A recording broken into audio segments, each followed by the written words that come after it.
Ladies and gentlemen, welcome back. G1 Climax, Day 8, 2015, Part 2. We are getting ready to watch Kojima versus Takahashi, I believe it is. And we have our timestamp on the New Japan World Player set to 1 hour, 45 minutes, and 30 seconds. We're going to hit the play button on go. 3, 2, 1, go. And there's Kojima getting checked down, patted down by the ref to make sure he doesn't have any illegal objects on him.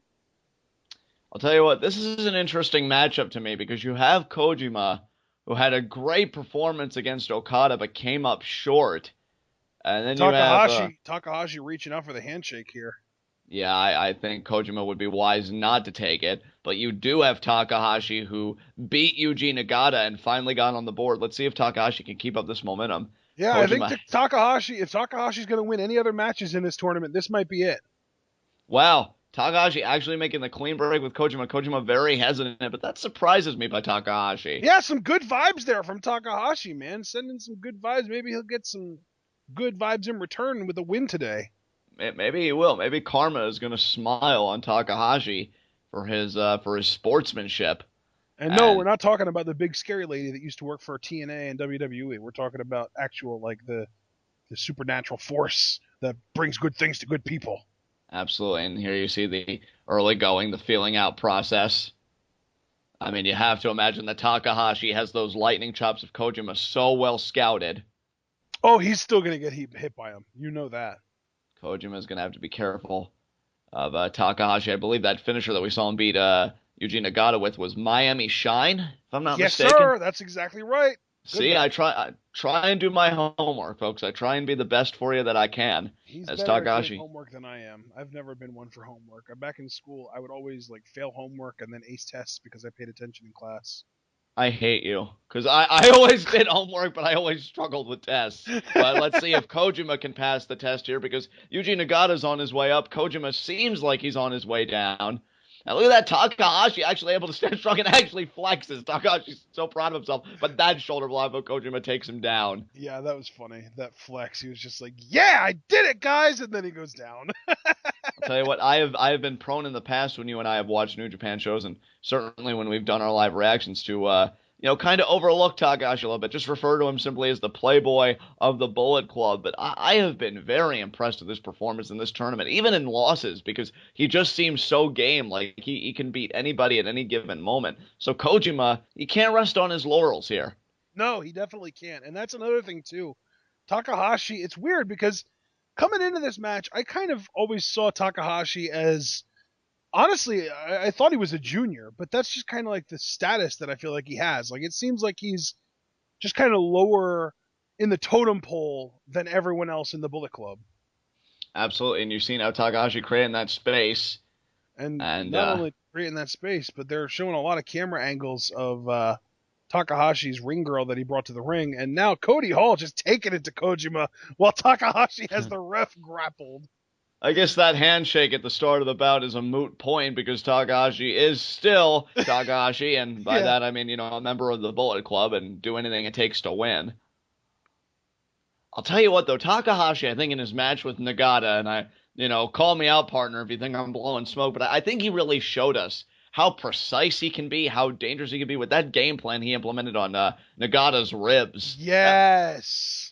So let me tell you something, folks. If you don't think that Takahashi has a cerebral edge to him, if you don't think that every time he utilizes Cody Hall or he utilizes a cheap tactic, that it's not playing into a longer con for Takahashi, I'd rethink that premise.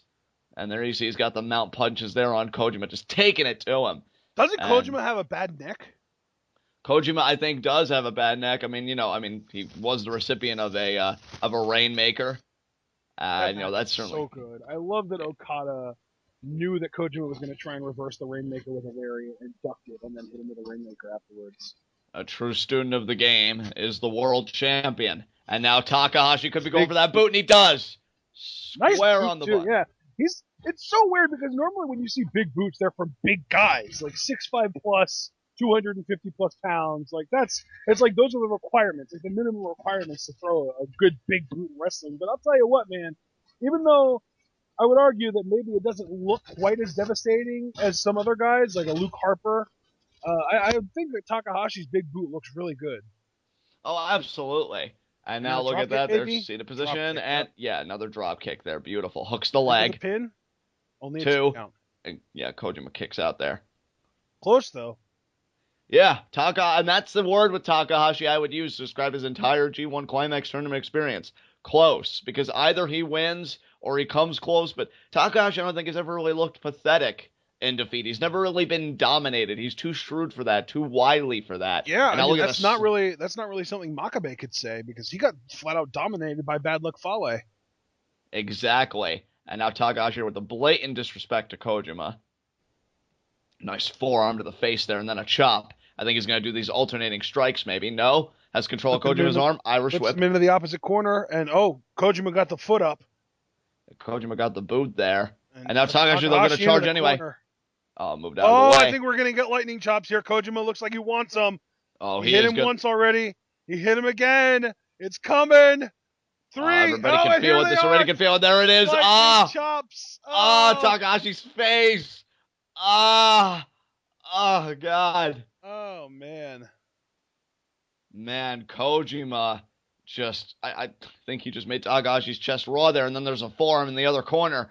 Kojima is feeling it here. Who wants that elbow drop, brother? And he's going to get it, I believe. And then you have to imagine if he does, the tide of this match will have completely changed, and there it is. Yes, hooks the leg. 2. Oh, but Takahashi kicks out. Takahashi just kicking out there. Beautiful, beautiful by Takahashi. Tell you, Takahashi's so good. Kojima's got to watch himself here. And there's a forearm there by Takahashi. Oh, and just an open hand downward slap there from Kojima, and now they're just exchanging blows.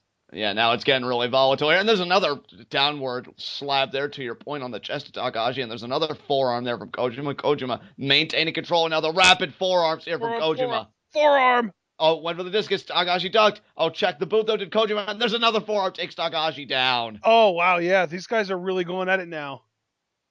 Absolutely. Now, another discus forearm there. He got it. Yeah. Oh, Takahashi is down here, and he is in a bad way. Kojima, could he be signaling for that lariat soon?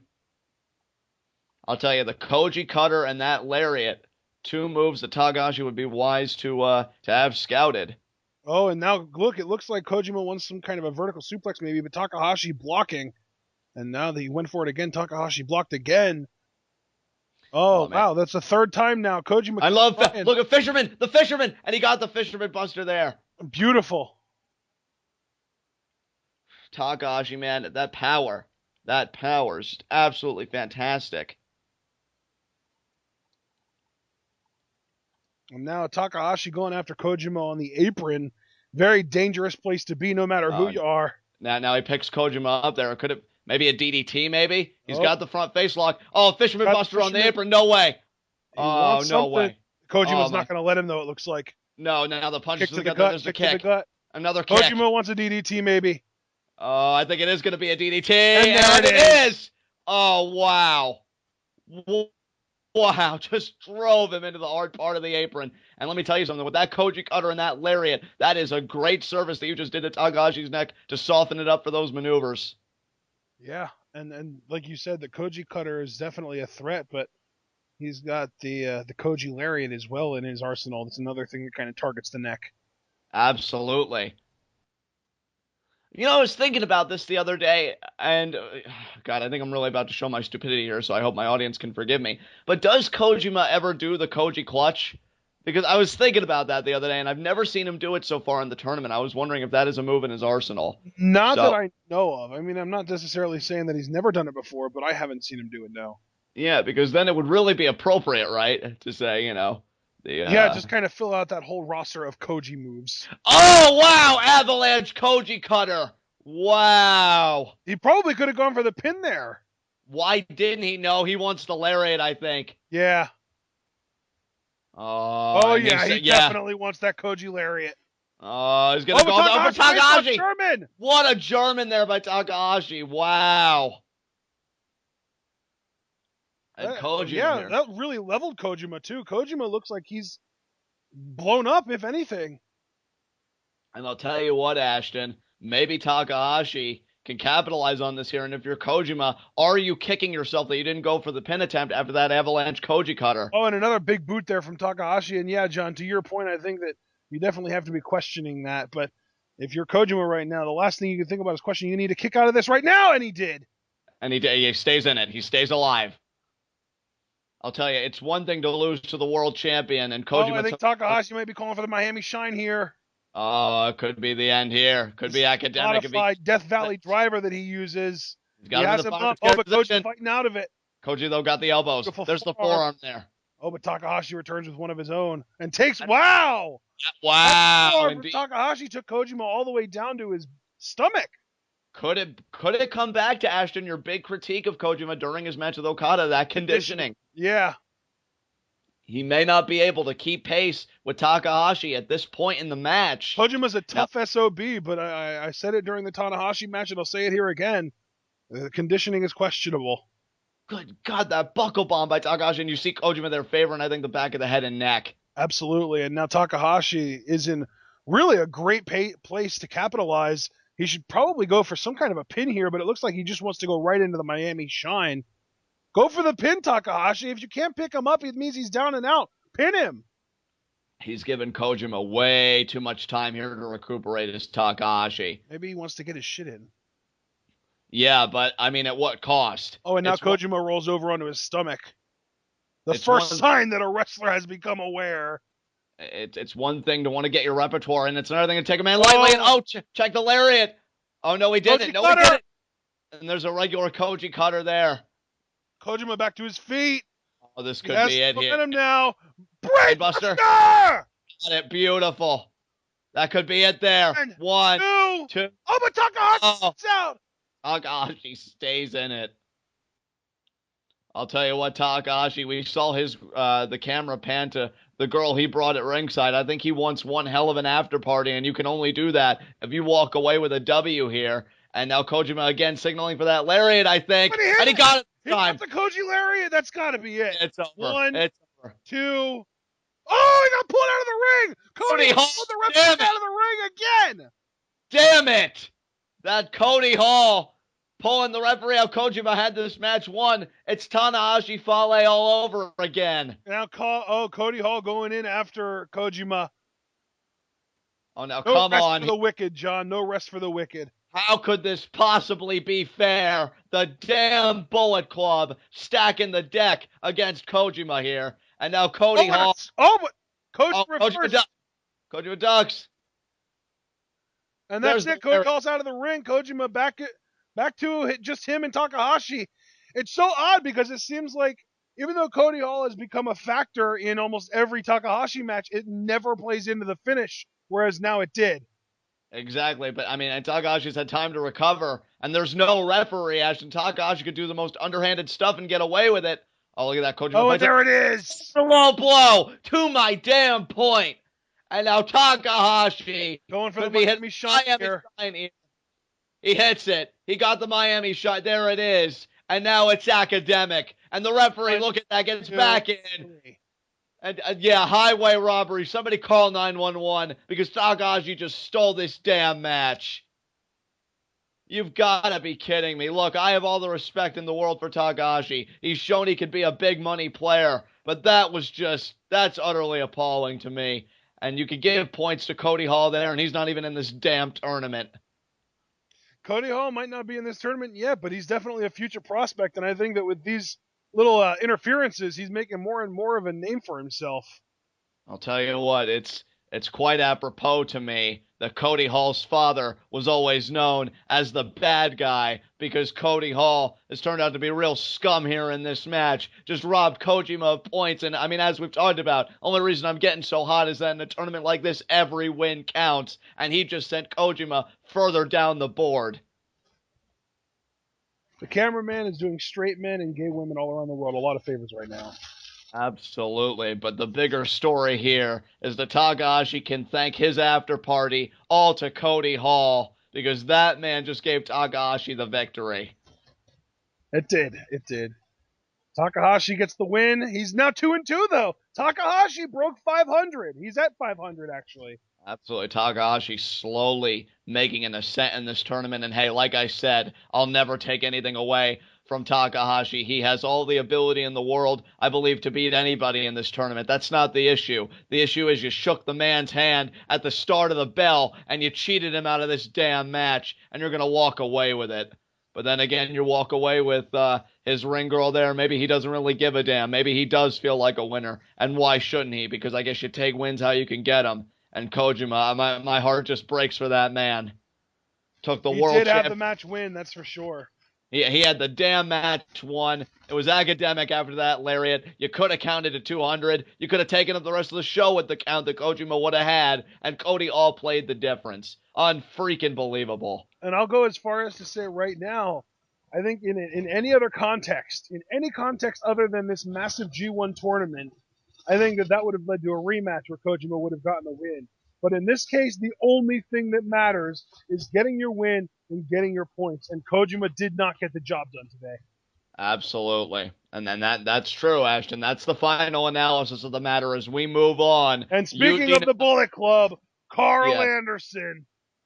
The machine gun looking to mow down Blue Justice Yuji Nagata. And this is going to be one hell of a tournament matchup. It's so funny that Takahashi's match preceded this because we've talked about how Karl Anderson could be furthering the damage to Yuji Nagata's ribs, damage that was started by Takahashi. Yeah, you've got to really kind of take the ribs into account. I know that typically when your finisher is a cutter or a lariat or anything like that, you want to go for the neck. But at the end of the day, it requires a lot of core strength to power out of a cutter. And that's something that Nagata is going to struggle with. And let me tell you something, Ashton. Karl Anderson may no longer be undefeated in this tournament. He can owe that to Tomohiro Ishii, but that doesn't make the machine gun any less dangerous because he showed that Ishii, like anybody else, is capable of feeling pain, and that is a feat on which Karl Anderson can hang his cap.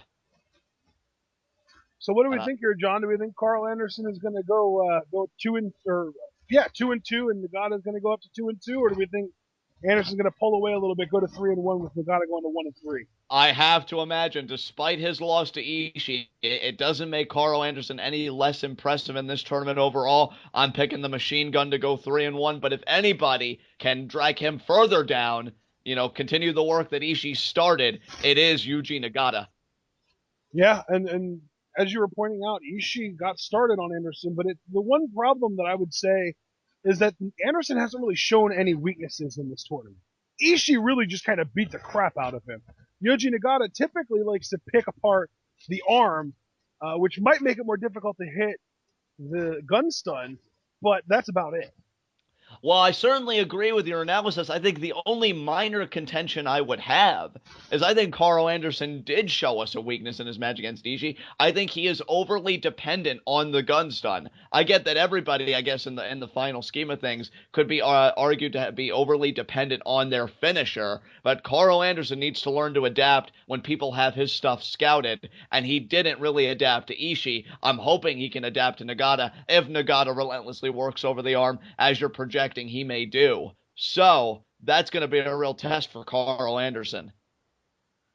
Because let me tell you something, folks. A machine gun's worthless unless the guy really knows how to aim it. Unless you know how to hit your target. It's all a moot point at the end of the day. So Karl Anderson's going to have to show us that maybe he doesn't need the gun stun to beat a Yuji Nagata here. Well, I think that whether he needs it or not, he's still going to go try and use it. And I think that if he does hit it, it's probably going to be the end of the match. Absolutely. And no arguments here. No arguments here. I even said, I think after he beat Hirooki Goto, that the gun stun is one of the most dangerous maneuvers I think that we've seen in this tournament. Just its suddenness, its spontaneity, and its effectiveness in putting another man away. Don't sleep on Karl Anderson. It's not even meant, my criticism to be disrespect of Karl Anderson. I've spoke very highly of him in this tournament. I am just wondering, can the man adapt when the heat is on? And I would be inclined to say yes, but we didn't see it against Ishii. We may not see it here. That's up for Karl Anderson to decide. And I am just really looking forward to how this match is going to shake out, folks. And it's kind of funny that you point out that Karl Anderson is overly dependent on the gun stun because Yuji Nagata seems to be the man in this tournament with the longest list of finishing moves. And there's the bell. But Yuji Nagata, he does a backdrop hold, He's got the drive screw, 4 different versions of the Nagata lock, plus an STF, and which I mean the STF was in WCW, so I mean really long time ago. But then he also the Thunder Death Driver. He's got a huge roster of finishing moves, which as we come back to Karl Anderson, the gun stun. Absolutely. Versatility could be key here in this match for Yuji Nagata. And now Karl they're going Anderson to... here. Oh, but no, Yuji Nagata goes around for the waist lock. Beautiful waistlock. But look at Karl Anderson there with the standing Nagata switch. With the wrist lock. Man, these guys moving at a nice pace to start. Karl Anderson breaks the wrist lock, gets one of his own. I'm pretty sure Nagata would have a counter for it. Maybe? No. Nagata picking the grabs leg. Beautiful. And goes into a pin attempt here. Very MMA style fight so far. Oh, but Nagata the armbar. Yeah, the cross armbar there. And Anderson just immediately gets the ropes. Great ring awareness there by Karl Anderson. We knew Nagata was going to target the arm, but we didn't know how early. I guess that's you know our what? answer. I like that from Karl Anderson, though. He knows that Nagata is probably going to want to target the arm, to your point, Ashton, to soften it up, make it harder to get off the gun stun, or at least make it less effective. But well, not only that, but then he can use that Shirome, the seated armbar, for a tap out potentially. Absolutely, and that's a great point. Excellent point. And if you're Karl Anderson, if somebody is about to break your arm, you have no choice but to tap, because then, I mean, if you don't have an arm, you don't have a finish. Absolutely. And look at this, both of these guys engaging in mind games. Karl Anderson seems to be a bit amused. Especially if it's the right arm, because that's really the arm that he hooks the guy's head with in the gun stun. Absolutely. And there are the measured chest kicks there from Nagata. And he got third one off. Anderson off his feet. Absolutely. Anderson now in a seated position. Nagata could do so much in that position, but he chooses not to. Goes back to the left arm. And now look at that. Oh, just yanks it down full force. Sends Karl Anderson off his feet. Oh, that pain. I wince every time I see that kind of pain. And now Nagata again could be going back to those measured kicks. Karl Anderson catches him. Knee to the gut. And going right back to those ribs like we talked about. And now the measured elbows. Yes. There it is, John. We pointed it out, and now it's happening. Anderson rolls through there. He is very clearly targeting those injured ribs that Nagata got started by Yujiro Takahashi.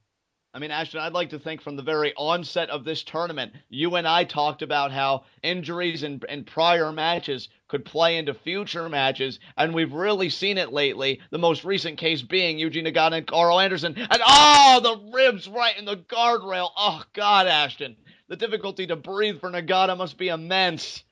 With this rib injury, I don't know if Nagata will win another single match in this entire tournament. It's bad. I mean, Ashton, I want to point out to everybody what you said on a prior G1 Climax tournament day. I want to say that it was maybe day 6 that, I mean, you went through the agony of broken ribs. You said to even breathe is a struggle. That is the struggle that Yuji Nagata is enduring right now. Yeah, breathing becomes difficult. Walking becomes difficult. Lying down, sitting, anything you do becomes uncomfortable and difficult to a degree, and painful to a degree. When merely existing, because all those things, go into existing, becomes a labor.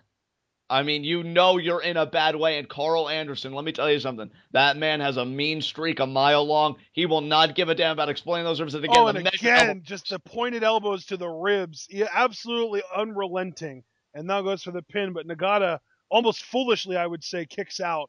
Nagata should maybe pull a Nakamura here, take a few days off, let those ribs heal up before coming back.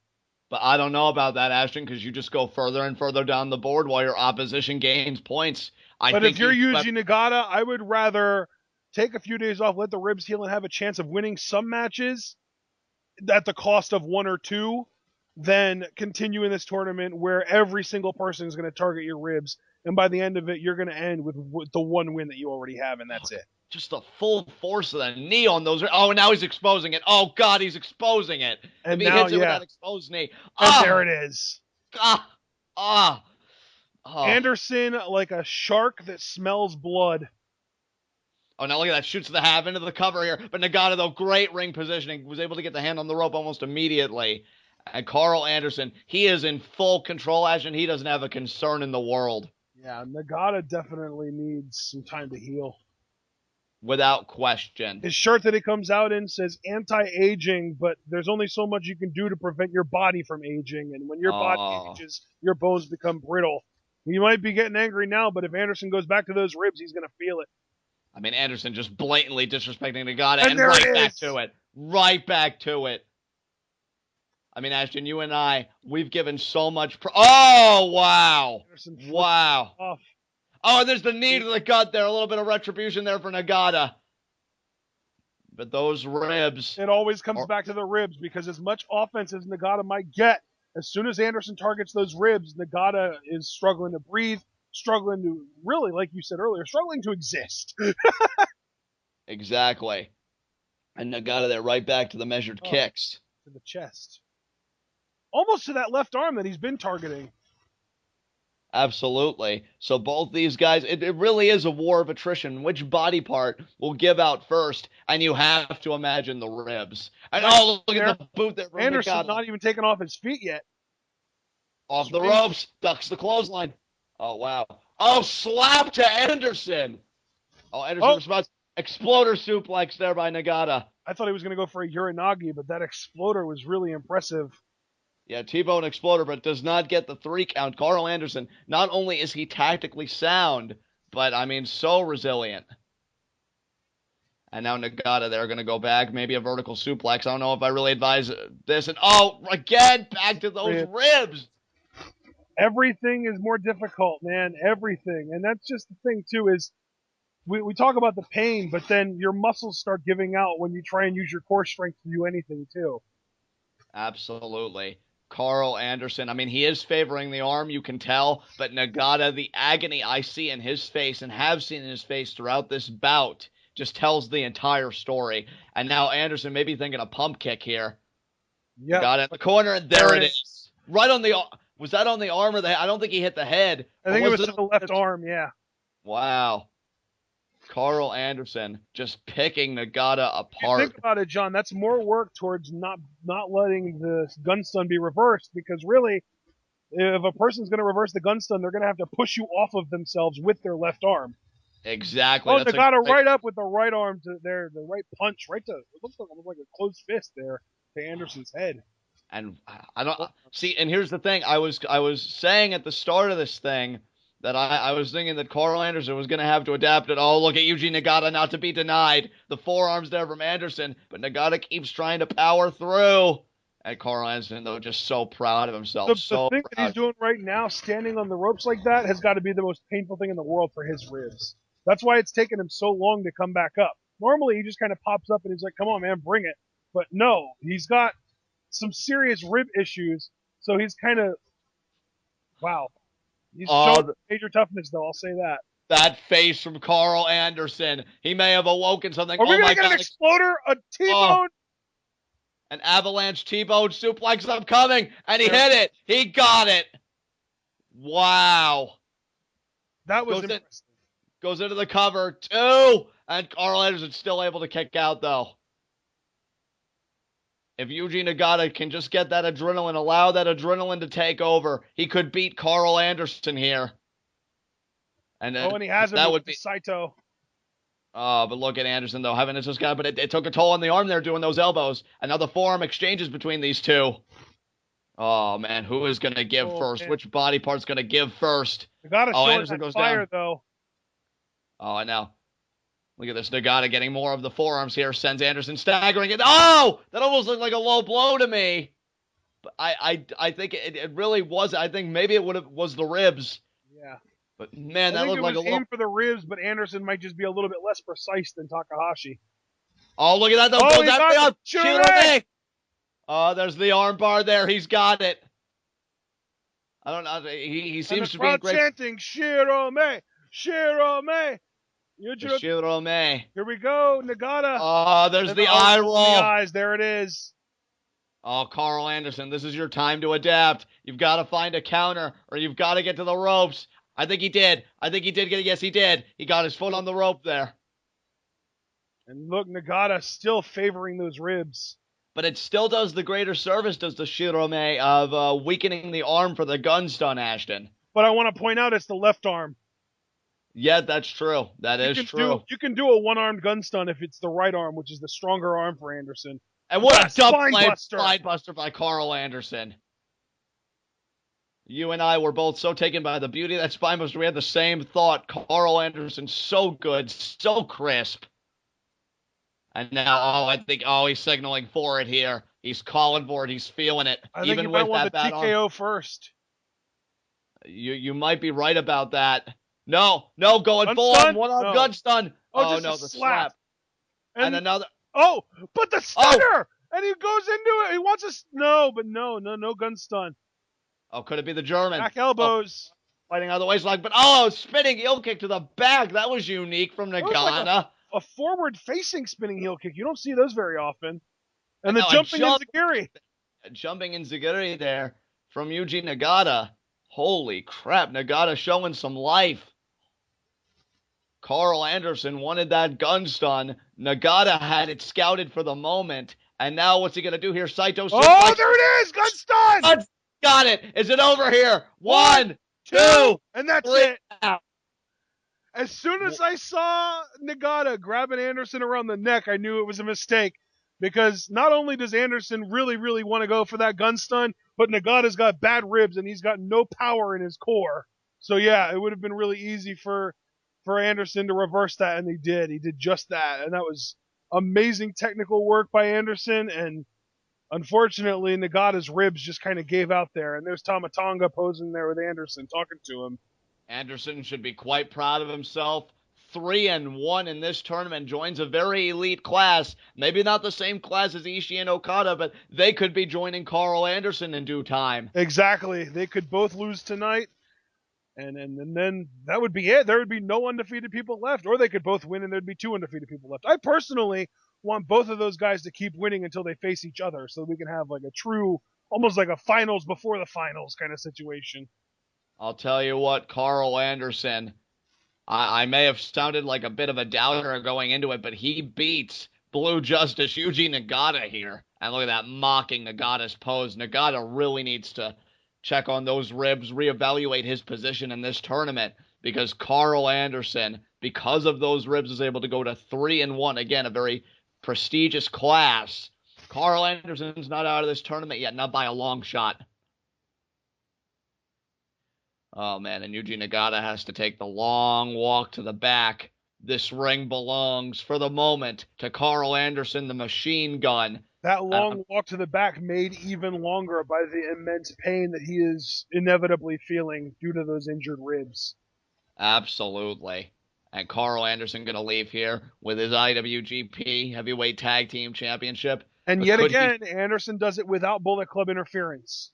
Absolutely. And hey, with how capable Karl Anderson is, the question has to pose itself. Could he be leaving this tournament in its entirety as the new #1 contender to the IWGP Heavyweight Championship? I forget, wasn't there, I feel like there was literally no interference in any of his matches except for the one that he lost, wasn't there? I believe so, yes. Because there was, I think they did some interfering in the Ishii match, didn't they? Maybe Ishii got attacked on the outside. I honestly really can't recollect. Yeah. But, I mean, how funny would that be for Karl Anderson? And now we move on here to our next tournament matchup. Let's see what we've got here on the bracket. I believe this is going to... Oh, here they're showing it. Elgin, Honma. Oh, man. Oh, man, indeed. Can Honma finally get on the scoreboard here? I'm picking it. I'm picking Honma. I think Honma has an actual chance to win this match because I don't think Michael Elgin was ever supposed to beat Shinsuke Nakamura, and Elgin got 2 points for no good reason there because Nakamura's injury caused him to have to lose by forfeit. So I think Elgin, who maybe wasn't necessarily supposed to lose to Elgin today, is going to give those points back through this match.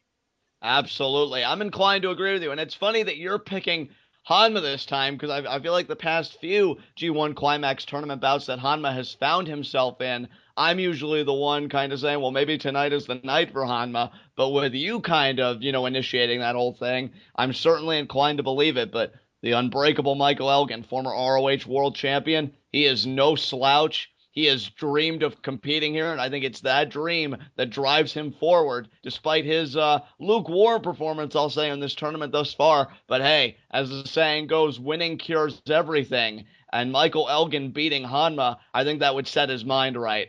Admittedly, I'm always very skeptical when it comes to uh, the New Japan bookers and how they handle non-Bullet Club gaijin, because it seems like they typically don't book them super strong. Although, admittedly, the Kingdom just kind of showed up and won the tag titles, but for the most part, it seems like whenever they bring in gaijin, they kind of break them down before building them back up. And Elgin, he was 0-2 before winning the forfeit match to Nakamura, so I definitely feel like if they're going to give Honma any wins in this tournament, one of the matches that he could do it in is this one right now. Absolutely. Honma just has his game face on. He's got to be ready, willing, and able to beat Elgin here. He's got to get on the scoreboard. Honma's such a fan favorite, and this is no disrespect to the New Japan faithful. I love this crowd. I love the energy of Japanese wrestling, and I think you know that. But being a crowd favorite, it doesn't get you world title opportunities. It doesn't advance you in this tournament. Only your pure ability can do that, and we know Honma has it. He's just had a real disconnect between that and picking up a win here. And let's see, though, if Honma can change that. Can it be a reversal of fortunes for Honma tonight if he can beat Michael Elgin here? This is going to be a hoss fight, ladies and gentlemen. If we were good old JR right now, we'd be calling this a slobber knocker in about 10 minutes. I'll tell you what, Michael Elgin may be a big man, but if anything can take a man like Michael Elgin down, it's those Honma headbutts. Because that Kokeshi, I've seen him beat some great men there. Elgin powers Honma down. Definitely didn't see Elgin necessarily having the power advantage here. I figured they'd be more evenly matched. Absolutely. Elgin seems very proud of himself right now about what he just did to Honma there. And now look at that. Just tosses him into the corner. And now charges, but gets met with a back elbow there by Honma. Honma off the ropes. Oh, wow. It looked like Elgin really staggered Honma there. Oh, and now Elgin inviting Honma for more, but Honma there responds with a kick to the gut, says, forget that. Oh, no, he's not going to get that scoop slam right now. But Elgin has one on Honma. Wow. You know, Ashton, we asked the question, on day 7, if Honma was going to be able to, kind of illustrate his power against Elgin, and we were both kind of skeptical, but we believed he could do it. But right now, it is all Elgin with that power-based offense. And now Honma going to try again. There we go. And he Honma gets with it. The scoop slam, and he's going for the Kakashi already early on. He's probably going to miss it. Yeah, he missed it. And he does. He does. I'll tell you think Kokeshi, you think Honma would be more prepared, to hit that Kokeshi, would really study, when he goes for it, maybe change his game a little bit. But look at that. Elgin with, Honma up in the vertical suplex. It's worth noting that even though these guys are about the same size height-wise, I think Elgin has a good, 30 pounds on Honma. Although admittedly, I'm not completely sure how much of that is muscle and how much of it is fat. I would imagine it's probably about half and half. Hanma seems like he has a very low body fat percentage, though. Absolutely. Elgin goes into the cover. That was an impressive suplex, and Honma kicks out. I mean, it's going to take so much more than that to beat Honma. I mean, don't conflate the fact that the guy is yet to be on the scoreboard with him being weak, because Hanma's one tough son of a gun, I'll tell you. Oh, and what a forearm shot. And Honma, he's going to have to regroup. He's going to have to think of something here to beat Michael Elgin, because now Elgin... Yeah, that was more than staggered. That was Honma getting straight up rocked. Exactly. And now Elgin's going to pick Honma up by the head. Elgin, I like that he's taking his time, but look at Honma there. Overhead chops. Exactly. And Elgin there with a knife. With a chop of his own. That was more of a knife edge chop. Took Honma down, and now Elgin goes for the cover. Honma kicks out at 1. Yeah, Honma already prepared to kind of power out. Doesn't want to give Elgin any more leverage. Another scoop slam here, maybe. No, he pulled him into the turnbuckle pad. Oh, and then the other turnbuckle pad, and then could it be a running power slam here? It looks like it. No, he just tosses him. Wow. A power throw. And I'll tell you what, Ashton, I mean, it's not just raw power on display of Elgin. I mean, that there is a psychological dimension to this, I would argue, because, I mean, the back's being softened up. Must be easier to lift him up for the buckle bomb, and then that spinning power bomb to really put Honma down for this matchup. So Elgin really doing the work here. And it is worth noting again because Elgin's only win of the tournament so far was via forfeit. If he does manage to beat Honma, it would be the first time in the tournament so far that we would get to see that power bomb. Oh, and what a a DDT spikes Elgin on his head. oh Oh, he's no, going for a over headbutt here. Takahashi. Oh, but And again, Elgin again, moves out of the way. 0 for 2 now, Honma. yeah, Honma. I I'm picked you to telling. win this, man. Don't do me wrong. I'll tell you, I honestly can't even blame Honma there. I thought it would have been a perfect time after that DDT. That was a beautiful looking DDT, but he just couldn't follow it up. And now Elgin going to try and regain control here, maybe teasing another delayed vertical. Oh, but Honma! Honma Oh with the my God! Oh my God! 260 pounds. Oh, he did it. He did it. We questioned if he could do it. He did it. Honma just powered through Elgin there with that suplex. That was incredible. What a feat of strength from Honma. And now Honma looks like he's going to charge at Elgin in the corner here, hoping Elgin doesn't get a foot up. And he didn't with the forearm there, Honma. Bulldog. The Bulldog, he's going for the Kakeshi again. Here we go. And he does. It. He does. First Kakeshi of the matchup from Tomoaki Honma. And now maybe again? No. Seated blockbuster there. Into the cover. 1, 2. Oh, but Elgin gets his arm up. It's worth noting there, I don't know if you noticed, John, Honma had one of his hands pressing down on the wrist of Elgin, and Elgin was still able to lift that shoulder up. That's just the raw strength of Michael Elgin. That was smart by Honma, though. That was very smart, just not good enough. And there's another headbutt by Honma. I'll tell you what, Elgin now really feeling it. Oh, Honma again trying to show that power. Can he do it? Hands clasped. Tombstone piledriver, maybe? Oh, but Elgin gets him up. Oh, slides out, though, does Honma. Charges the corner, catches the leg of Elgin. Elgin, it's a Gary from Elgin. On the top rope. Oh, wow, single knee right in the face like a face buster off the top rope. Wow, calling for the lariat here is Elgin. Elgin wants it, no, but Honma off the ropes. Elgin with the pump kick. What a boot to the face to Honma there. And Elgin now. Dazed and confused, my friend. Elgin now has been very impressive. Even in moments when he's lost control of this matchup, he's never really lost it completely. And to your point, Honma just looked totally glazed over from the aftermath of that boot. And now we're about to get an apron plex here from Elgin. Oh, if he gets this apron plex, that's going to completely change the tone of this matchup back to Elgin. And, oh, man, if Honma's got to play defensive here, can he? Oh, my God. There it is. Oh, my God. And the delay. Falcon's Arrow!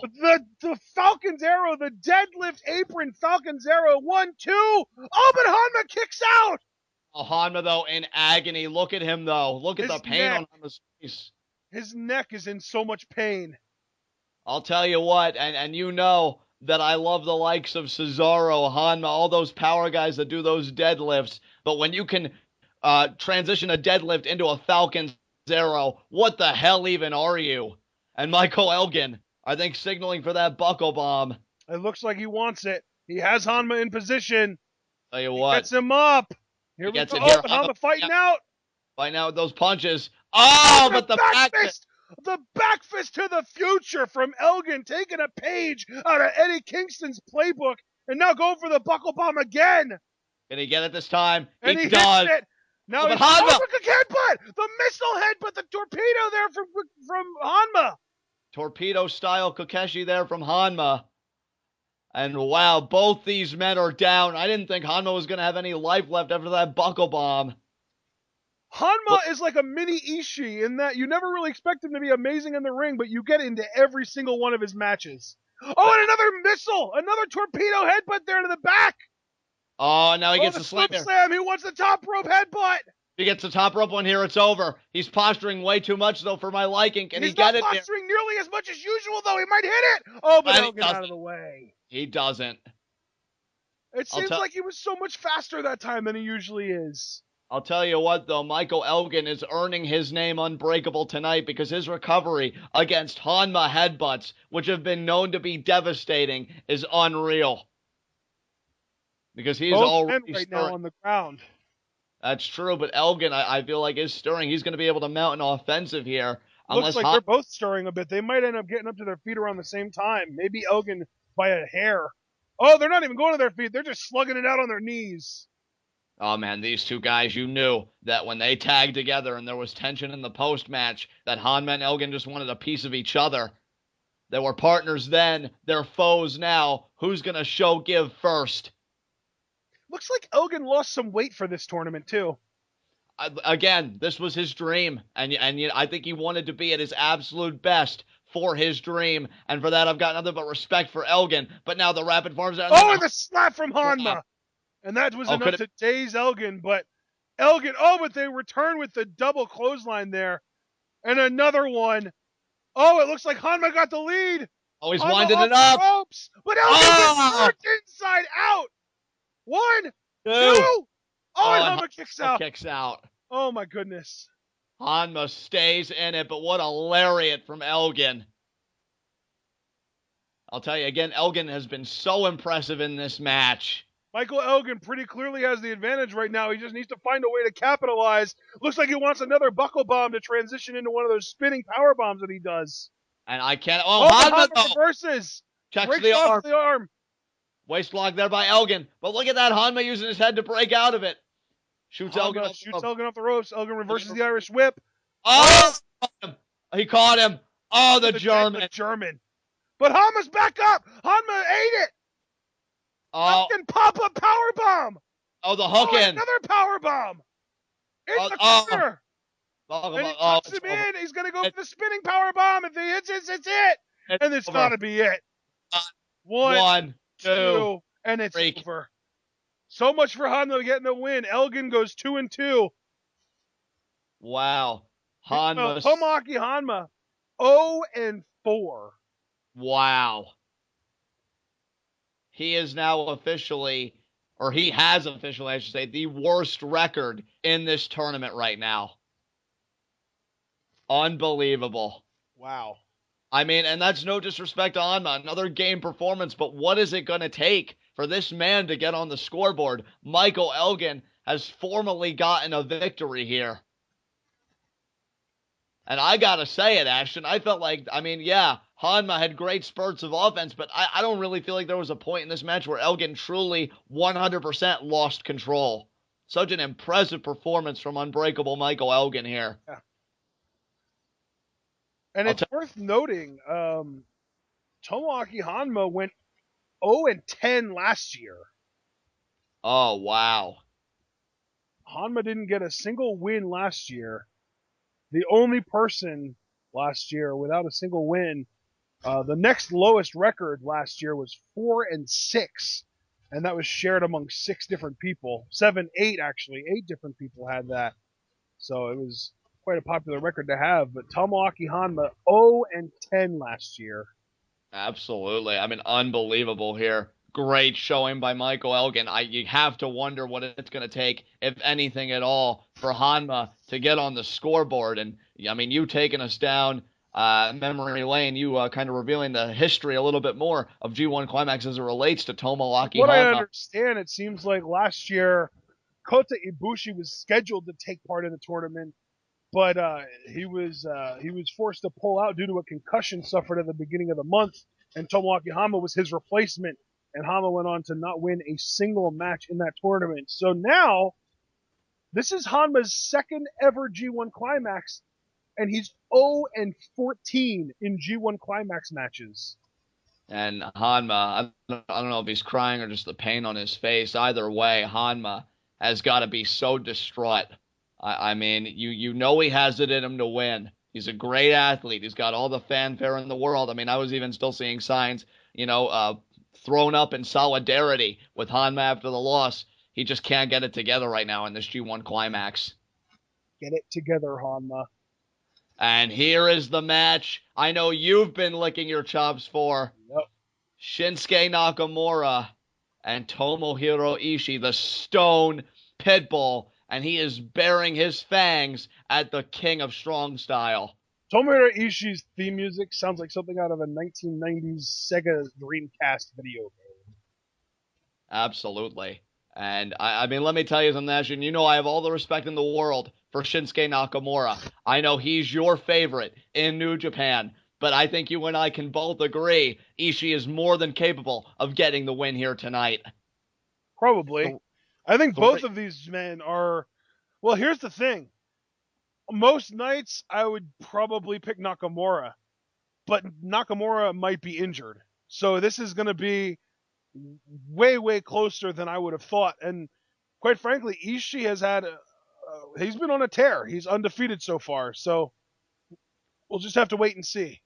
3-0. But here's where the difference maker could show itself for Nakamura. I mean, Karl Anderson relentlessly worked over that neck. There was a point in the matchup where Ishii tried getting up, but he crumpled in pain from the neck. And you know Nakamura with those knees, if he wants to get some knee strikes in there, the neck and face, it could be all over there for Tomohiro Ishii, and he could be 3-1 again. Not a record to spit on by any means, but if you can go 4-0 in a tournament like this, forget confidence. You might as well just call everybody and say that you had it won, because Ishii will be in a class by himself. At least so far, we have yet to see Okada versus Goto, our main event of the evening. And now, I'm just going to tell you right now, John, it has been way too long since we've heard this music. Absolutely. Last time we heard this music, I believe, was it Saturday, maybe?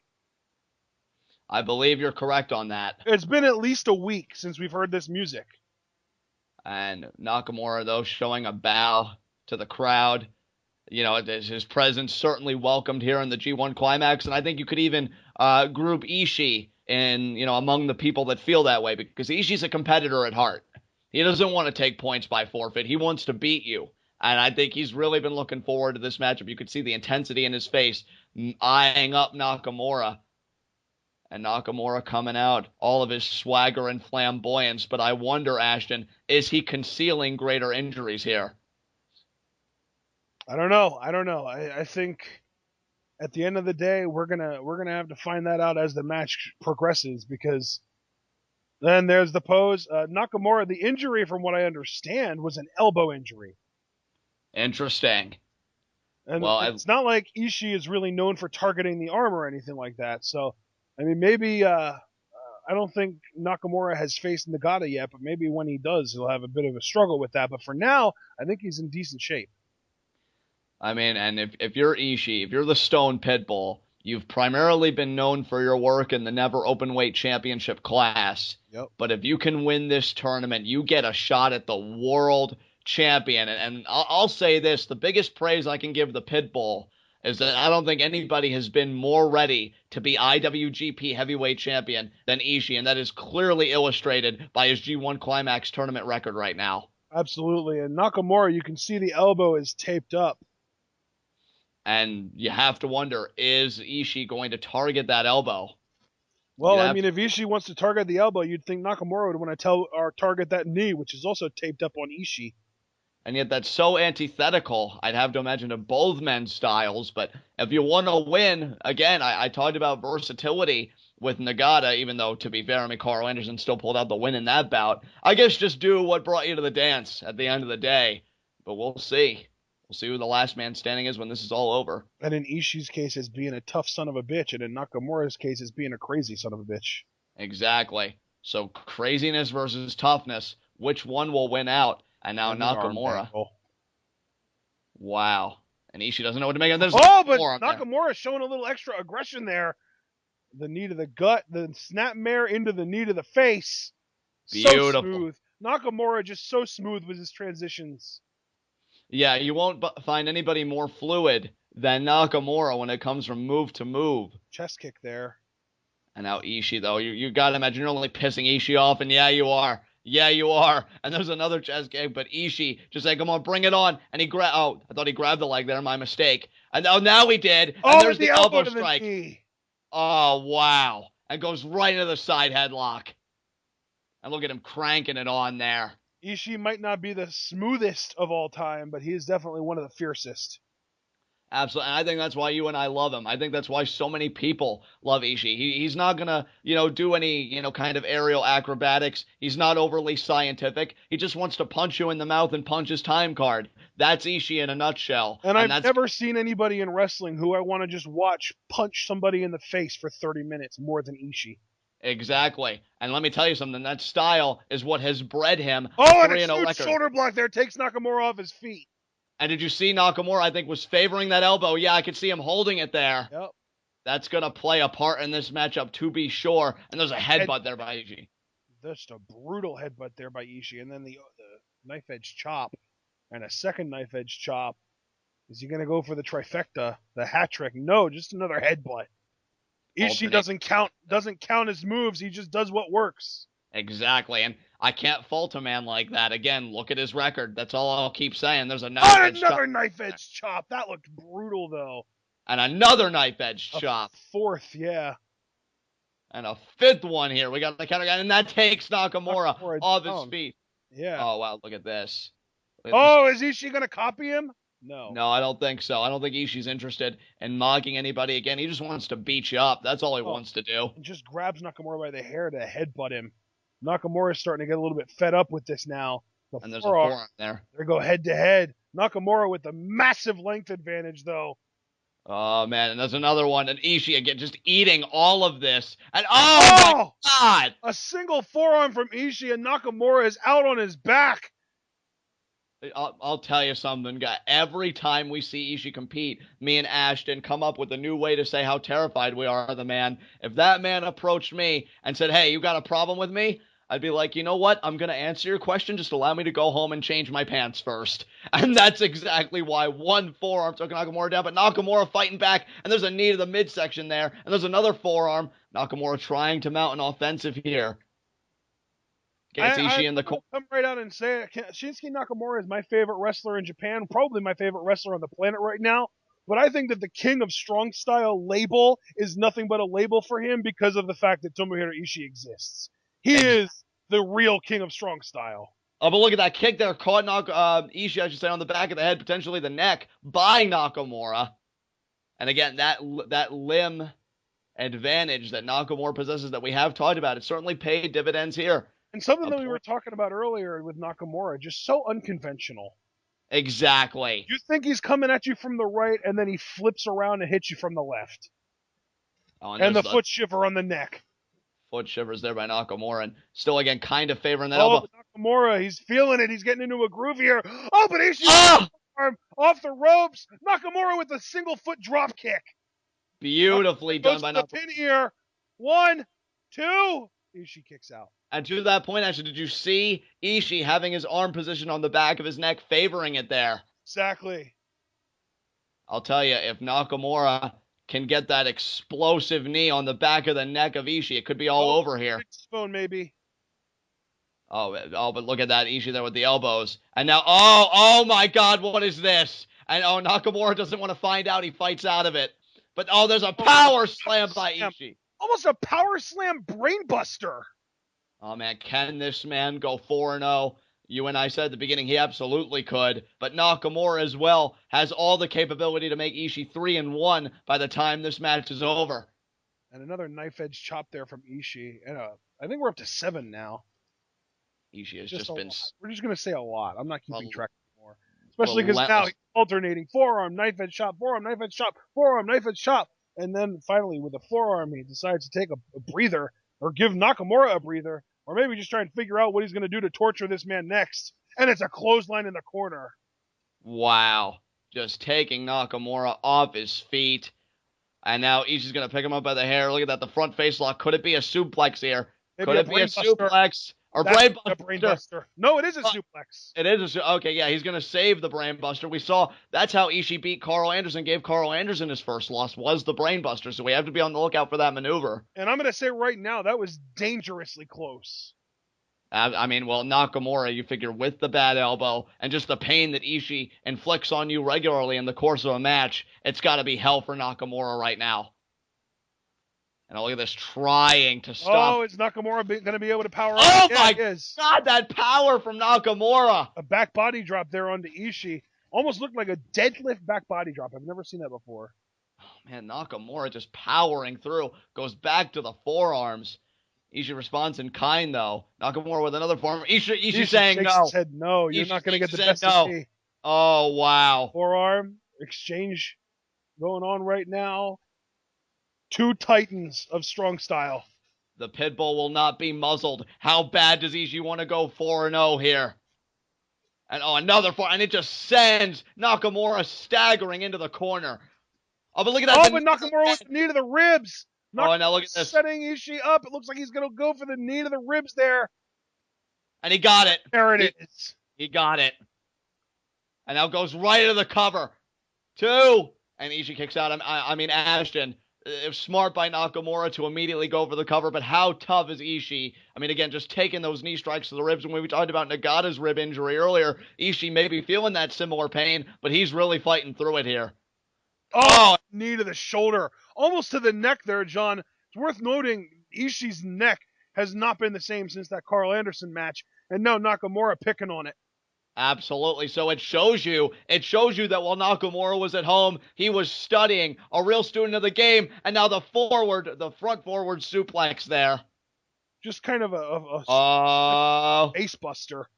Ashton, he's calling for it. He wants the Bomaye, but Ishii got out of the way. Clubbed him into the back. Ishii, inverted power slam. Oh, beautifully done. Almost like an inverted T-bone suplex there. Oh, man, I tell you what, man. The Stone Pitbull, he can get you with anything. He does suplexes. He does forearms. What doesn't this man do? And now... I'll tell you what he doesn't do. Top rope. Yeah, that's true. My God, Powerbomb, maybe. Powerbomb if he gets it off here. This is maybe bad for Nakamura. No, not a sit-out. Just a powerbomb there, though. 2. But Nakamura kicks out at 2.5. I'm surprised Ishii, but then again, I don't think he's done it before, so he really doesn't have a precedent for it, but I always expect guys to keep it hooked in. But yeah, Nakamura folded up. Nakamura, though, able to explode out with the kick out, and now Ishii's got, could it be a superplex here? I was going to say, speaking of top rope, he doesn't come off the top rope, but he'll send other guys off of it. Oh, but look at that. So smart by Nakamura, hooking the leg there of Ishii. Yeah, brilliant stuff. You almost think this might be bad positioning because if Nakamura finds a way to get Ishii off the top rope, he can hit him with a top rope. Oh, no! Ishii has him up into the vertical. Beautiful. Now Ishii going to try and go to the cover here. A little late, but he does. Hooks the leg. 1, 2. Nakamura kicks out. You have to wonder if he was able to hook it in a little deeper, if that would have made the difference. It seemed like a pretty weak leg hook from Ishii. It's kind of hard to hook the leg when it involves neck muscles. And see, that's just it, Ashton. I was even going to ask you before he got the suplex off how much damage it would do to Ishii's neck. Ishii off the ropes, but Nakamura with the kick. Oh, and he went for a swing kick there. Knee to the gut. Oh, and a huge kick to the back of the head. Ishii is down, but Nakamura, that used up the last of his energy. Absolutely. Both of these men are down. I'll tell you, it could come down to the Brainbuster versus the Bomaye from Nakamura. Bomaye, John. See, but I thought I said Bomaye, and then you would correct me, Bomaye, Bomaye. No, what you used to say was Boomaye. So Bomaye. Yeah. And that's what it comes. Well, see, now I'm finally going to get it right for the rest of it. I've been progressing. I've been evolving, people. But that could make all the difference. From getting it wrong one way to getting it right to getting it wrong a different way, and now you're going to get it right. Exactly. And now the forearms, we go back to that here. But again, to my point, it could come down to a clash of finishers here. That's how I'll say it. Oh, and there we go. There's the extra little oomph that Nakamura puts into that punch. And now Nakamura wants an inverted power slam of his own, and he gets it. Yeah, inverted. Nice. Almost like a back there. And now Nakamura stalking Ishii here. Could it be the Bomaye? He wants a Bomaye, and he gets it.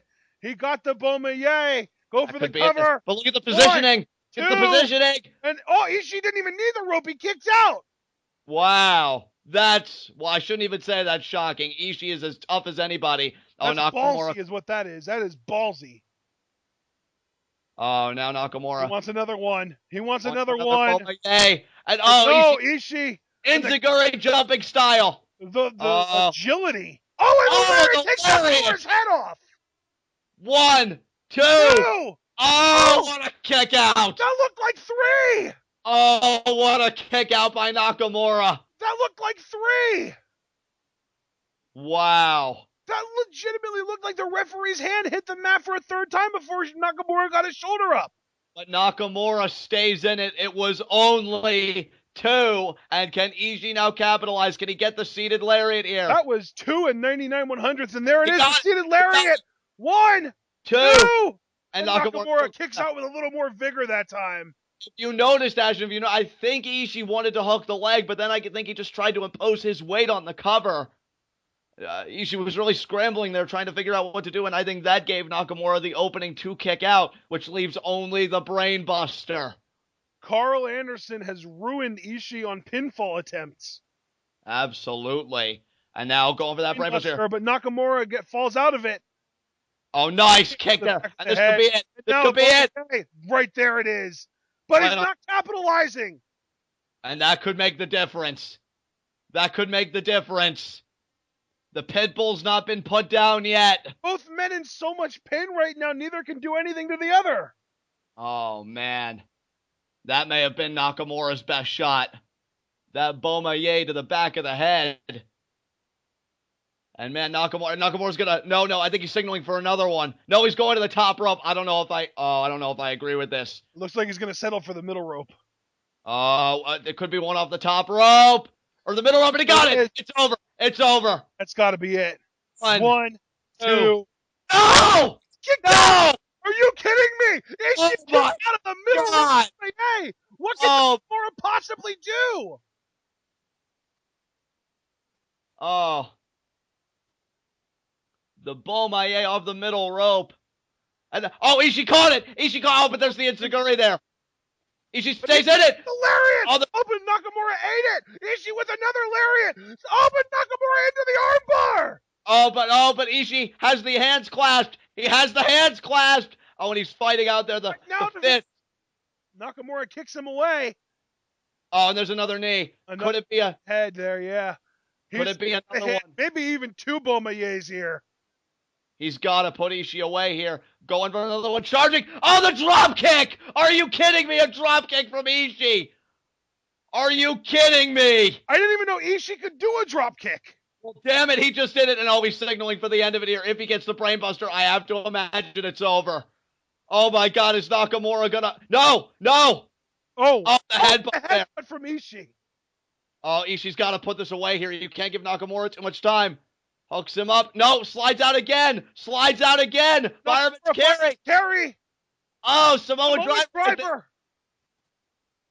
Okay, Nakamura get it here. He does. That's got to be it. Falls into it. 2, 3 count. Oh, my God. What a match. What an amazing match.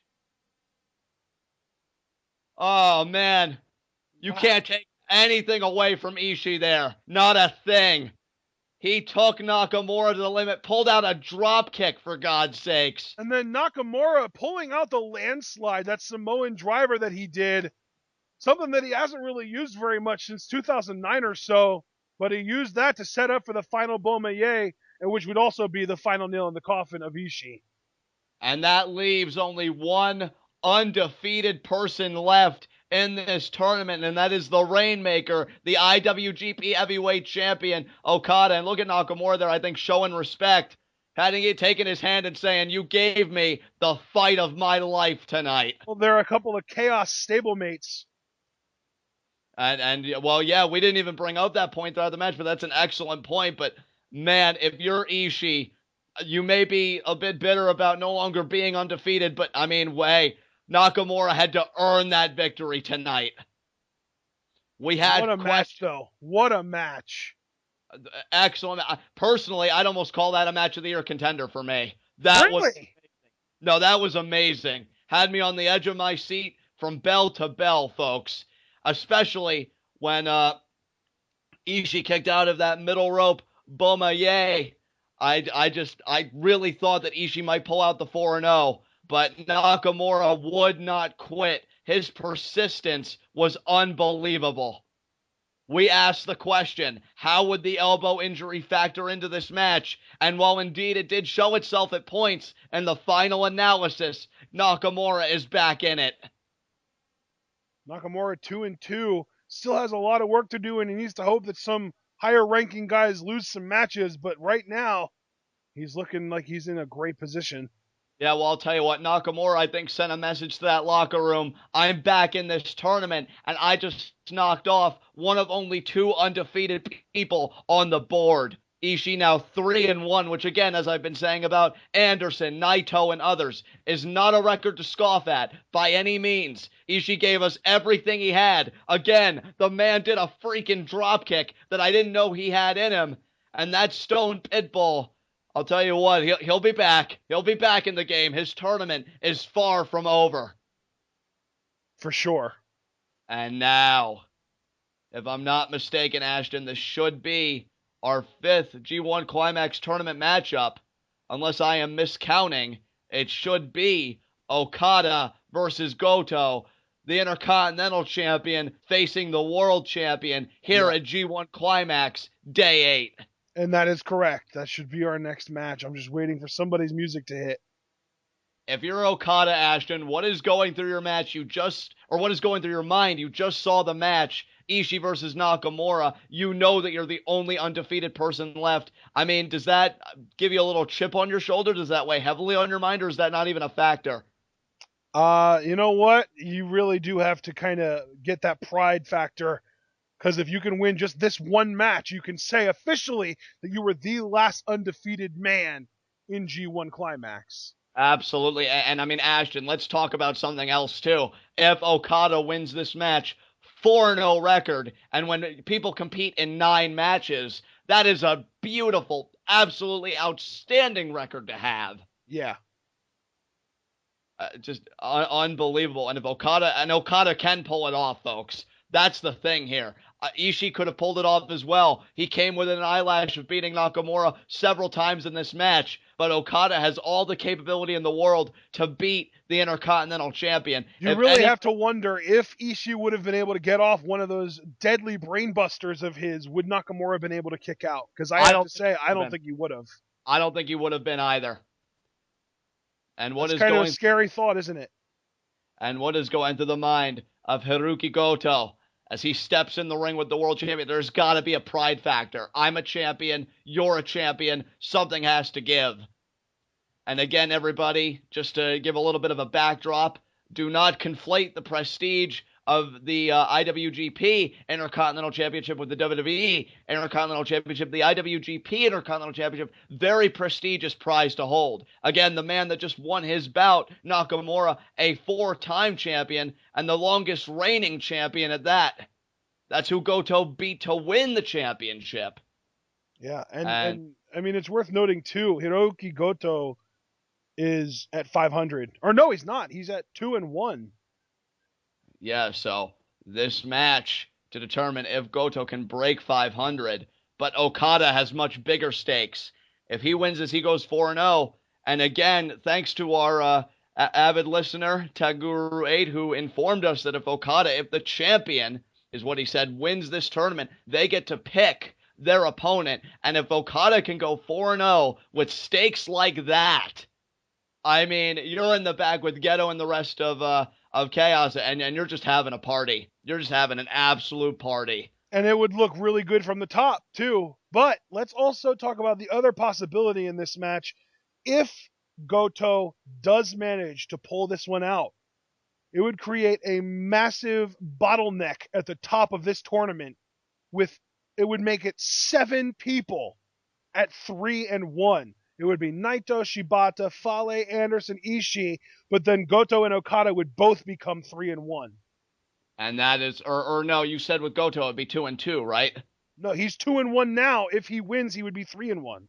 Ah, fair enough. Fair enough. That would be huge. That would be absolutely huge for the Intercontinental Champion. And here's the thing. If Okada loses this match, to your point, it becomes anybody's tournament. It really does, because Okada would be at the same level as all of the premier players, including Ishii. Maybe anybody but Honma. Anybody but Honma. Well, that's why I said premier players, as if to say 3-1 records. Right. Because, let me tell you something, and that includes the man who just lost his undefeated streak, Ishii. If I'm Ishii and I'm watching this in the back, I am so pulling for Goto right now. And you know what, too? If they do both end up at 3-1, I don't think that it's fair to count out the 2-2 people right now either, because in that crop, you've got AJ Styles, Hiroshi Tanahashi, Kota Ibushi, Togi Makabe, Nakamura. I mean, even Michael Elgin, if you want to go there technically. There are a lot of contenders in that 2-2 bracket, and I don't think Okada wants to get any closer to those guys. If the Rainmaker cannot pull off this victory tonight, he'll have given everybody in this tournament with respectable records, again, excluding Honma, no offense to him, he'll have given them all hope that they can win this tournament, that they can still vie for the prize around his waist, the IWGP Heavyweight Championship. Oh man, and Okada though. But imagine the anger, the bitterness of all the other participants if they have to watch the world champion, who's already at the mountaintop, quite literally, take it another step further and be on the mountaintop in this tournament, towering over everybody else, staring at them like they're ants at 4-0. Yeah, that would be very discouraging, to say the least. And he can pull it off, too. He can pull it off. And there it is, a meeting of the champions, a meeting of the belts, neither of which are on the line here, but I would say that the stakes are much bigger than either of those championships.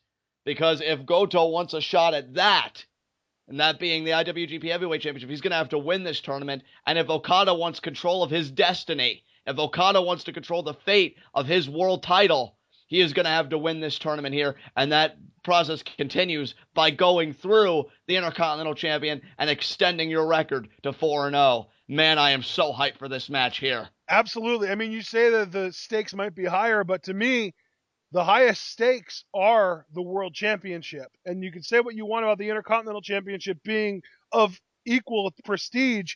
At the end of the day, one's Intercontinental, the other is for the entire world. You look at the World Championship, and by technicality, it is, even if only by a small margin, the most prestigious belt in this company.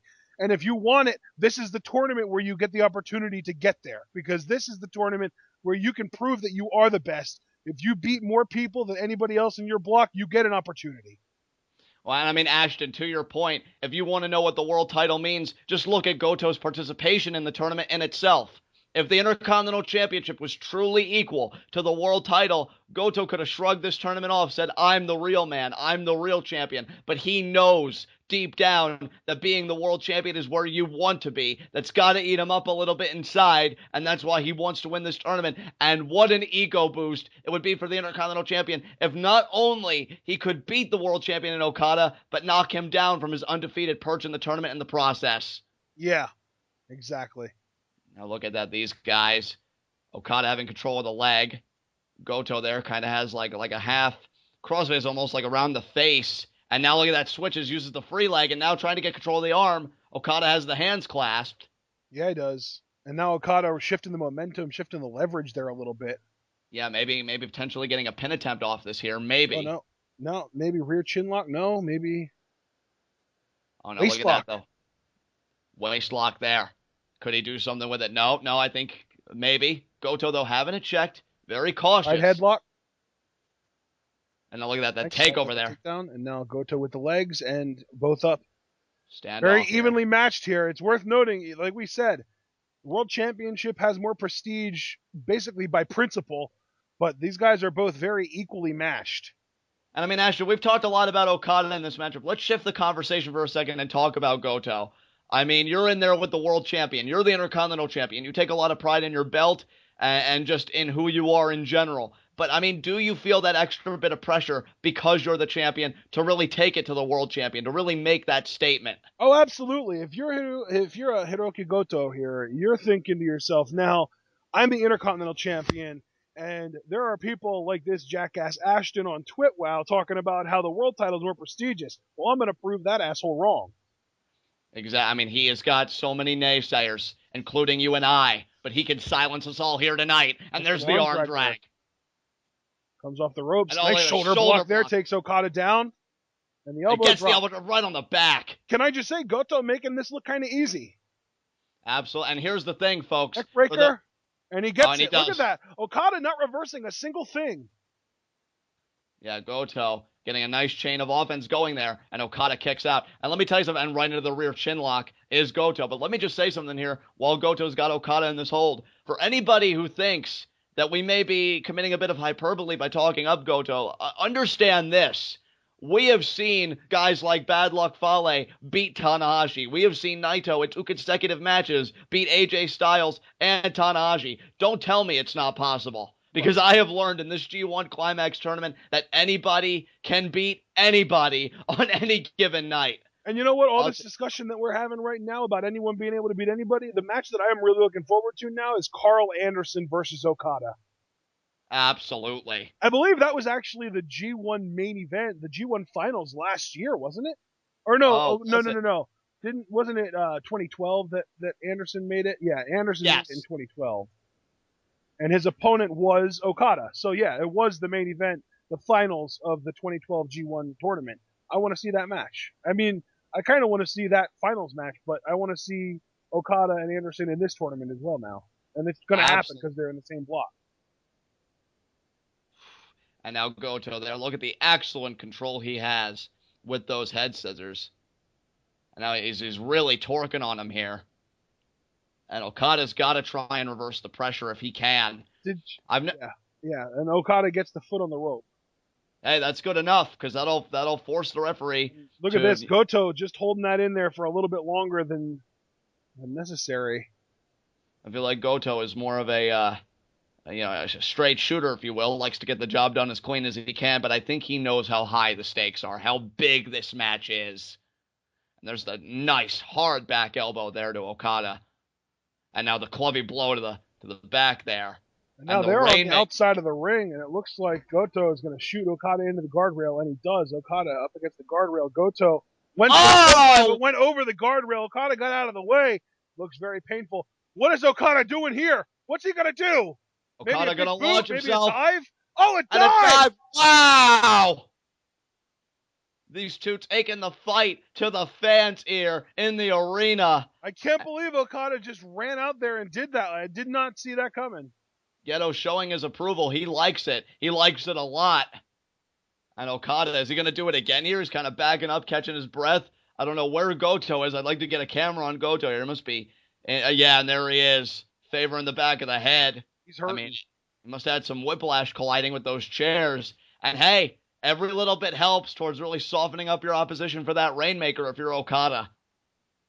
Now he's going to carry Goto back to the ring by the hair. I mean, how degrading for the world champion to treat the Intercontinental champion that way. And guardrail hung DDT maybe? Yep, and he got it. Wow. And again, kind of a throwback I mentioned before. A lot of people talk about how Tanahashi is the John Cena of Japan. I say Okada is the Randy Orton of Japan, maybe even the Rock of Japan. But either way, that rope hung DDT definitely reminiscent of something that Randy Orton does quite often. Absolutely. And Ashton, it's maneuvers like that, the DDT and the offensive that preceded it, that's what's going to make a 4-0 record for Okada possible. Yep. Oh, man, I go to in a bad way here. And look at Okada. See, this is why I'm so praiseworthy of the world champion, because he's so relaxed. He's a man of composure. He's a man of confidence. Because regardless of what you and I say, we don't sign his checks. And he knows he has earned his spot in that ring. Absolutely. And now Okada with the low-angle dropkick there. Looks almost like he caught Goto in the ear. Absolutely. Incredibly painful. Now hooks the leg here. You know, and it's funny because I feel like Okada has had to earn the respect of the New Japan roster. I actually went back yesterday, Ashton. I watched the clip of when AJ Styles joined the Bullet Club.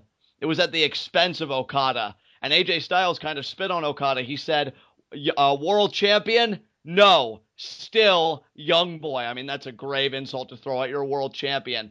And ever since then, I feel like Okada has just been proving to everybody, I'm no slouch, I'm no young boy, I'm the man around here, and I demand respect.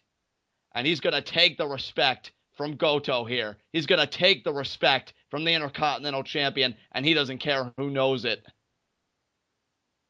This man, so put together. Everything you could want in a performer. Goto, they're trying to fight back. Okada just smirking, as if to say, is that really the best that you've got? And he takes him down. There's the neck breaker. And Okada just kind of brushing it off. Acting like it's no big deal. Just another day at the office for Okada. This man, let me tell you something. You and I have all the respect in the world for Okada. I'm sure these fans do too. But if he can win this tournament, nobody can deny that Okada is one of the greatest that New Japan has to offer. Maybe even the greatest. If Oh, he can. Okada goes into the corner there, though. Goto getting out of the way. Goto goes for a kick. Okada grabs it, spins it out. Goto grabs an Okada kick and counters the lariat there.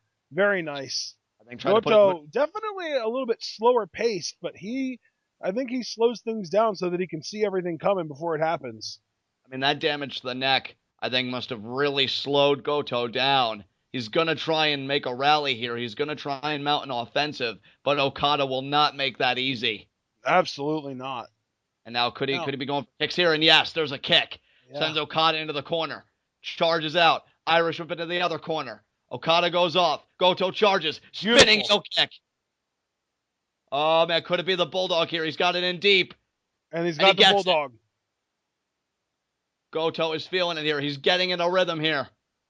What is he going for here? Oh, could it be a suplex? Could it be a Saito suplex? No, Okada has it scouted with the back elbows. Goes off the ropes. Oh, Goto follows through. Goes to the clothesline. Okada ducks. And now... There's the Saito. Suplex. I don't know why Okada was thinking side headlock there, but he was. Didn't work out. Hooks the leg here, and Okada kicks out. Oh, my goodness. These guys are going hard, man. Absolutely. Well, that's what it's all about. It's Intercontinental Champion versus World Champion. This isn't just your run-of-the-mill G1 Climax tournament matchup where the stakes are high enough as it is. It's about pride. It's about egos. It's about respect. As you see now, Goto stuffing the waistlock attempt from Okada. Okada maybe thinking a German or maybe even a Rainmaker. Goto able to fight out of it. And there's the flapjack there from Okada. Beautiful. Over easy is Goto as Okada now back in control. I'll tell you what, if he can, at any point in this match, hit a tombstone or any kind of signaling maneuver that could set up for the Rainmaker, Goto with that neck could be in huge trouble. And now Okada charging gets the back elbow. Beautifully done.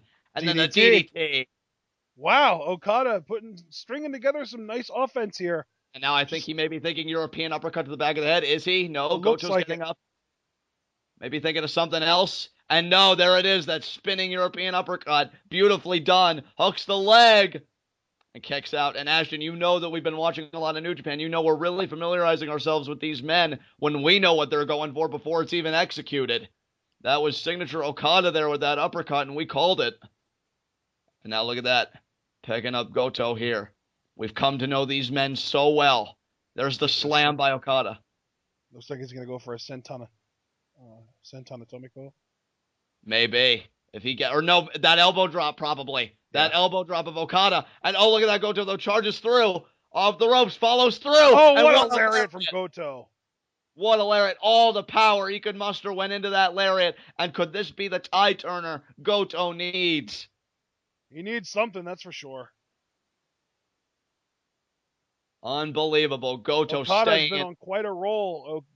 Okada really taking advantage here. Goto needs really to catch his breath, to gather himself, and to kind of reevaluate his game plan right now, because whatever he's been doing so far has not been working. Absolutely. And now, Goto there picks Okada up. Fireman's carry. Okada slides out into the roll-up here. Two. Wow, that was a slow kick out by Goto. Okada, Oklahoma roll here. Two. And Goto the reversing the weight. Oh, ref went for a count, but Goto, I guess, didn't bother. Charges. Okada there. Oh, he caught him. A slam? No, he's going to go for that neck breaker. No. Oh, no. Countered again. Oh, now he reversed the pressure. Hooks the legs in deep, hands clasped. Goto counters again. Two. And Okada kicked out. One exchange there. And now the jackknife cover, but Goto counters. Oh, Okada. No. Stealing reverse pile driver. There we go. Oh, wow. Beautiful by the Rainmaker. Oh, man. Okada is feeling it here. Could it be the tombstone next? He may be picking him up for it, Ashton. Is he thinking about it? Yes. Yes. Can he get it? Tombstone, but Goto fights his way out of it.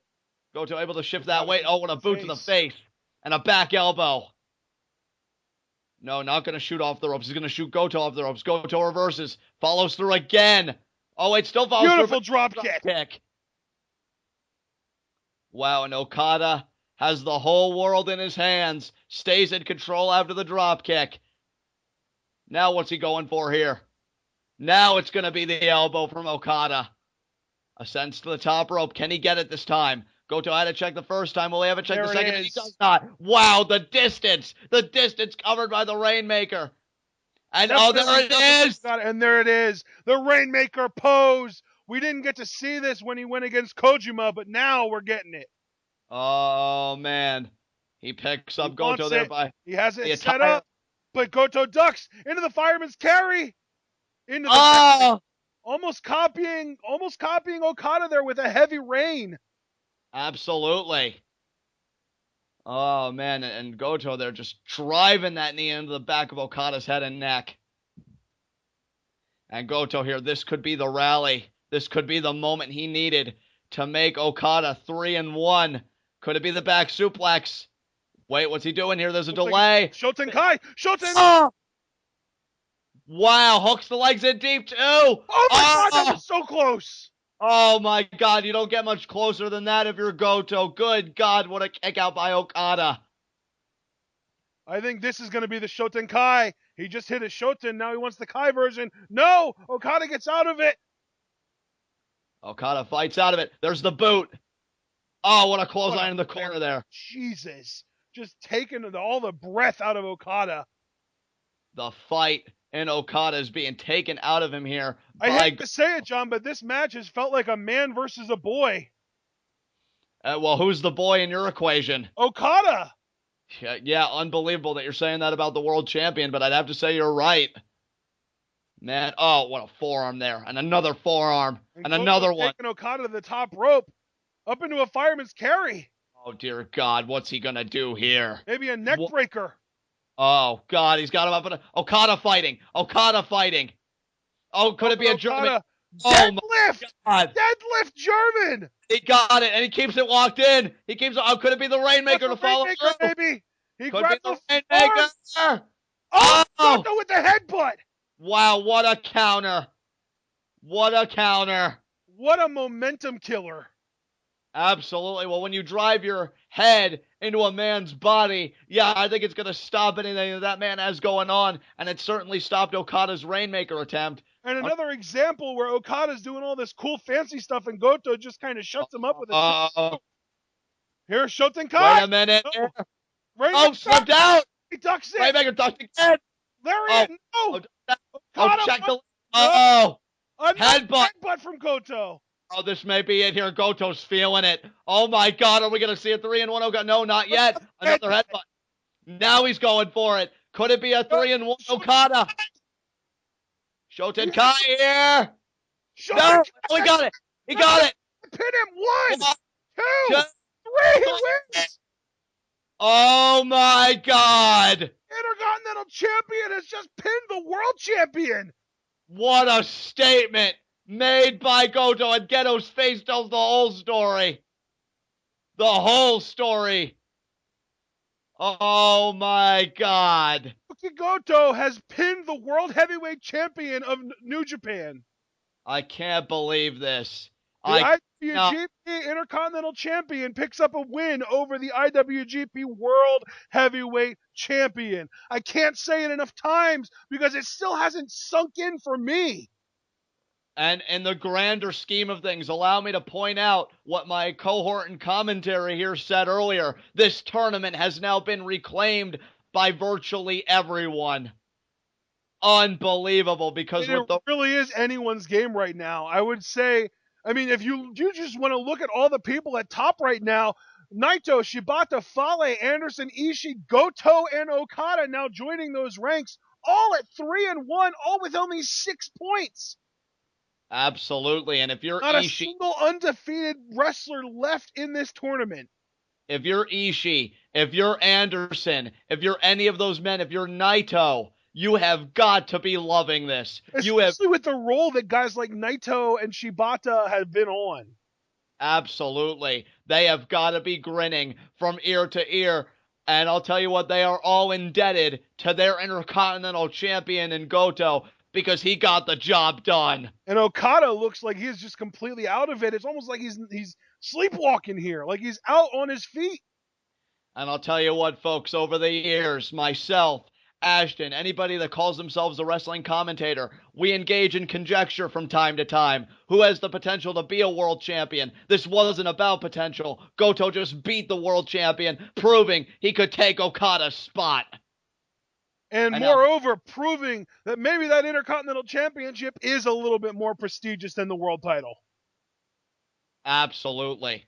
Absolutely. What a performance by Goto, showing the world, not just this arena, but everybody watching G1 Climax, that he is nobody to mess with and that you do not disrespect the Intercontinental Championship.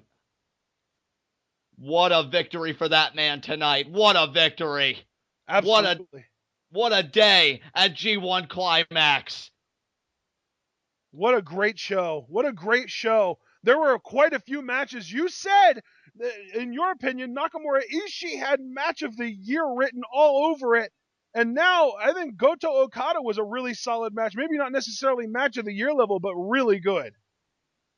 I'll tell you what, Nakamura and Goto showing up tonight, doing the entire landscape of this tournament a huge service, because now, again, with the exclusion of those with really poor records such as Honma, it really is anybody's game now. And Goto showing up, and he has every right to. He has earned this time. He is your Intercontinental Champion. And if we ever had doubts about Goto's capabilities in this tournament, I think he just silenced all of us. You said, Ashton, that Goto would hear the opinions of two jackasses on TwitWow. Well, I'll tell you what, we're certainly looking like it because he just got the W here. Absolutely. From what I understand, his post-match promo, he basically said that he did it and that he was going to win G1, but then he called out Okada, saying that the New Japan Intercontinental Champion beat the World Champion and that Okada's got some explaining to do because that shouldn't be a thing. Oh, wow. That's pretty much Goto saying, I can fulfill your role better than you can. What is a world champion doing? Losing to an Intercontinental Champion? Perhaps it should be me to be world champion, and it can be, because if Goto can go the distance and win this tournament, he is looking at a rematch with Okada, this time for all the marbles, the IWGP Heavyweight Championship. And could you imagine him unifying those titles at Wrestle Kingdom 10? I can't even conceive it, but he just showed he could get the job done, because if the world title was on the line tonight, let's just say it as it is, we would be talking about a new IWGP Heavyweight Champion. Absolutely. Okada, for as good as he is, got beat tonight. The Rainmaker has suffered a drought on this night because he has lost his undefeated streak, and that man Goto is at the epicenter of this tournament for the moment for beating the world champion. Absolutely. Ladies and gentlemen, this has been a great show. I'm telling you, the A block stepped up, and now the B block, Nakamura is back, and the B block just stepped up another notch too. It seems like these two blocks, just as far as match quality goes, are going back and forth. And I'll tell you right now, I am looking more and more forward to each show as the shows progress. It seems like the shows are getting better and better each time. That being said, though, we will be back for tomorrow. But until then, I think we're going to at least try to do an ROH review tonight if we can catch it on television. Otherwise, we will see you for G1 tomorrow, day 9. This has been day 8, and we're going to sign out right here.